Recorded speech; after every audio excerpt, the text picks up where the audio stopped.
time going to affect everyone in the chain. It's not too small or big, it's going to affect everybody. The severity may be different to it may be different for a small single shop owner to a chain shop chain. We were seeing an exponential growth in the market for the last decade or two. Every player in the market was driving on high speed.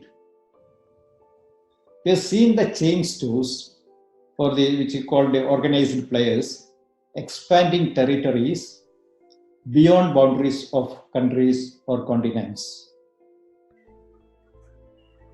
Single stores or regional players were also growing within their geographical limits. What happened is that investment has gone up for everyone. It's gone up for the small one, for the individual shop owners, or also for the chain stores. Overheads was multiplied, fixed assets added on by expansion, by internally or by expanding outwards. So that's going up. Now it is a forced sudden break which is applied now because of the corona. The jerking will affect everybody. If you analyze the effect of this immediate stopping, the major effect will be on the cash flow itself. Most of the businesses are not strong in their equity. Lot of leverages, very high leverages over a period of 10 years or 20 years because of the expansion. It is leveraged. The leverages has gone very high. Financial ratios are not looked at seriously enough. And top of it, most of the retailers are walking on a very tight rope, as this industry is a high volume and low margin business. Our survival is on the top 10% of the turnover, if you look at that. Because the 90% of the turnover below that is only servicing our operational cost. Now, economics are predicting a cash crunch in the market. All industries will be looking at banks and financial institutions for business continuity. Many of the banks themselves are on red line. So a shrinkage in operation will not be an easy solution for anyone, especially for the larger ones, because they put a lot of time and effort to develop these markets. So all of a sudden, taking a U-turn will not be practical for many of them. I'm sure no one will have a one answer or one solution to the issues.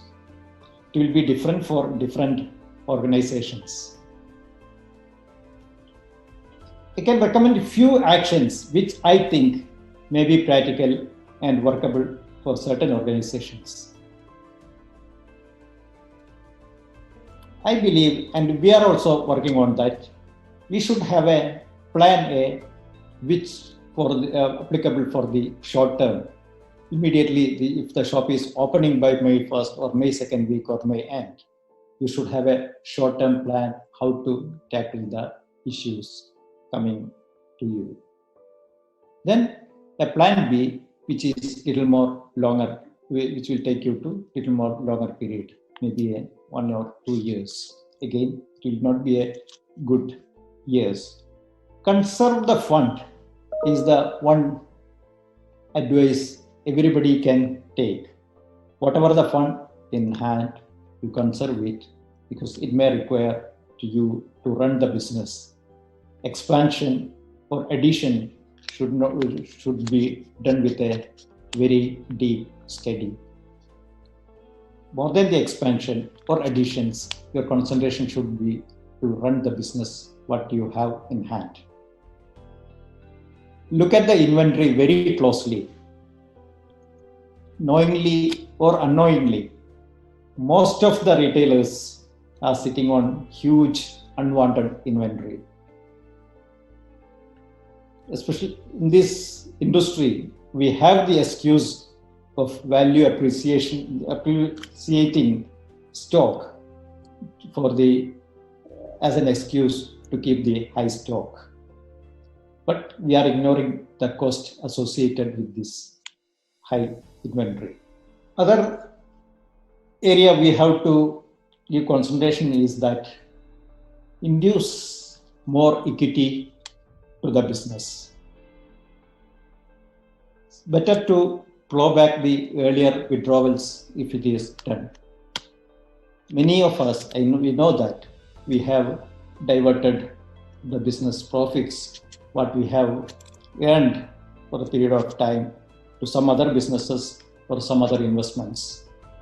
If you feel this is your core business, if it is going to be your core business, this is the time you have to look at that, bringing back that money into your equity and safeguard this core business, bringing back this money.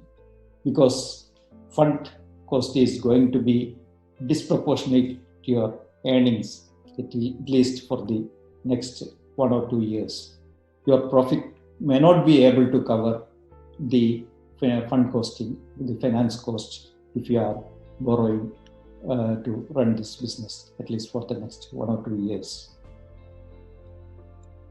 Other area is looking at overheads. I'm sure everybody must be doing it. Look at your overheads, expenses, all the expenses. Rental could be cheaper during this after post-opening, because the market will not be the same.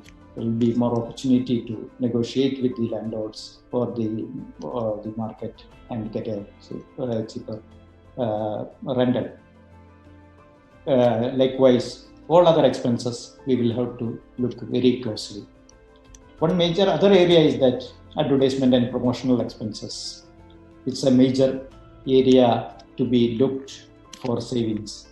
As I explained earlier, digital communication will get more importance. Try to do more of digital communication with your customers and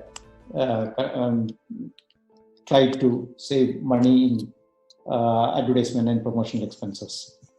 These are activities which, as an individual jeweler, we cannot do ourselves.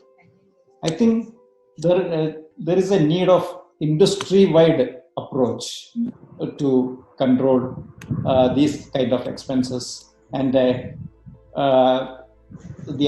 trade association like the Dubai and Jewellery Group, what we are doing, and should educate and the members to come into these points and to standardize things, even if it is the case of inventory or advertisement, to educate the retailers how to go for at least for the next 1 or 2 years. Do you think the supply chain, the manufacturing, all is disrupted, all the carriers have been kind of disrupted, disturbed, etc.? How quickly do you think the entire supply chain will come back online, or do you see it is going to be difficult to really bring that all back again? Whatever the way market is responding now post-COVID, is going to be a gap in demand for a substantial time period. As I understand, most of the traders is sitting on huge inventory, both in India and also in GCC. Both these markets, this is one of the best sales season. If you take from January to May, June, this was the best, this used to be the best sale